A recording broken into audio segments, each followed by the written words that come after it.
COSORI TurboBlaze showing E04? Here's what it means and how to fix it.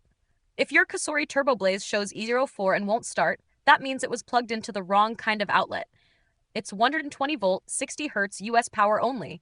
Here's how to safely clear the code and avoid damaging the unit. Step 1. Unplug the fryer right away. The E04 error is a voltage protection trigger. Leaving it plugged into the wrong outlet can damage internal components, so shut it down and unplug immediately. Step 2. Check the outlet type and location. Don't use it with 220 or 240 volt sockets, especially common in laundry rooms or international power setups. If you're not sure, check the breaker label or test it with a US-rated appliance. Step 3. Plug it into a grounded 120 volt wall outlet, no adapters.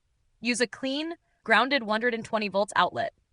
Don't use voltage adapters, transformers, or foreign plug converters. Those can cause startup errors or internal shorts.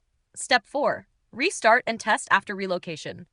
Once you've plugged into a verified 120 volt outlet, power the fryer back on. If E04 no longer appears, you're good to go. If E04 comes back even on a correct 120 volt outlet, the internal surge protection may have been damaged. In that case, contact COSORI support directly using the link in the description. If this helped you fix the error and get cooking again, subscribe to No Filler Fixes for more fast appliance help.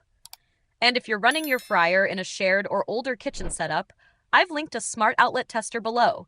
Helps confirm you're using the right power before you plug in. Thanks for watching, and stay grounded.